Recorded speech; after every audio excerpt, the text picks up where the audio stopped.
ये आकाशवाणी जयपुर अजमेर है। अब आप अल्पना राठौड़ से डीग जिले की चिट्ठी सुनिए। इसकी लेखिका हैं आरजू शर्मा। डीग जिले में बहज गांव में भारतीय पुरातत्व विभाग की ओर से किए गए अन्वेषण में कुषाण, शुंग, मौर्य, महाजनपद और महाभारत काल के अवशेष मिले हैं।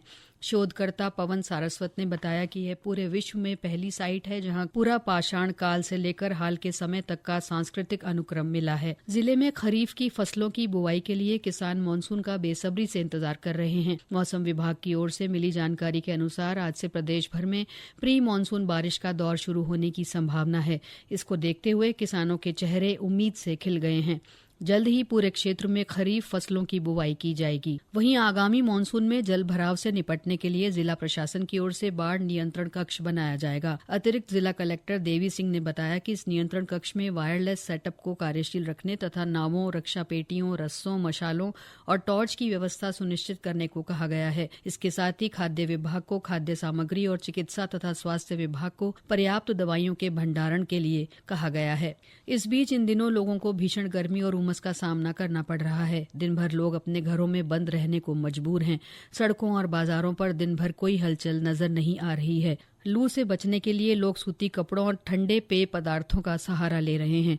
गर्मी के मौसम के चलते विधानसभा क्षेत्र नगर में पेयजल की उपलब्धता बढ़ाने के लिए 11 ट्यूबवेल की वित्तीय स्वीकृति जारी की गई है। मुख्यमंत्री वृक्षारोपण महाअभियान हरियालो राजस्थान के तहत जिले भर में पौधे लगाए जा रहे हैं। डीएफओ मानस कुमार ने बताया कि डीग रेंज में वन विभाग की ओर से 3 नर्सरियों में 4 लाख से अधिक पौधे तैयार किए गए हैं।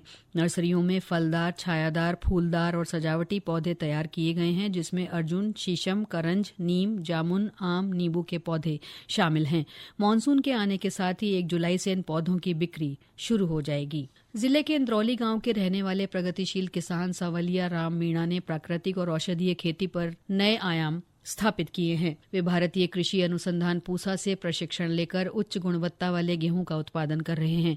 प्राकृतिक खेती के साथ ही औषधीय वनस्पति जैसे अर्जुन, कल्पवृक्ष और मोरिंगा की भी खेती कर रहे हैं। वे गांव के किसानों को प्राकृतिक खेती अपनाने के लिए प्रोत्साहित कर नई तकनीकों के बारे में भी जानकारी दे रहे हैं। पंडित दीनदयाल उपाध्याय गरीबी मुक्त गांव योजना के तहत जिले की 5 पंचायत समितियों के 122 गांवों का चयन किया गया है। राज्य सरकार की इस योजना का उद्देश्य बीपीएल परिवारों को स्वरोजगार योजना से जोड़ना और उन्हें गरीबी रेखा से ऊपर लाना है। इससे आर्थिक और सामाजिक असमानता को कम किया जा सकेगा। चयनित परिवारों को केंद्र सरकार की विभिन्न योजनाओं का फायदा मिलेगा। पिछले दिनों गृह राज्य मंत्री जवाहर सिंह बेड़म डीग जिले के दौरे पर रहे। इस दौरान उन्होंने विभिन्न विकास कार्यों का शिलान्यास किया। इसमें 10 लाख रुपए की लागत वाली डीग कामा रोड से सुहेरा गांव तक सीसी सड़क निर्माण कार्य का शिलान्यास शामिल है। साथ ही धमारी गांव में इंटरलॉकिंग, नाली निर्माण कार्य सहित अन्य कार्यों का भी शिलान्यास किया। गृह राज्य मंत्री ने 15 करोड़ 44 लाख की लागत से बनाई जाने वाली 13 किलोमीटर लंबी सड़क निर्माण कार्य का भी शिलान्यास किया। यह सड़क बेड़म गांव से अढावली, नगला, भजना, हयातपुर होकर जटेरी धाम तक जाएगी।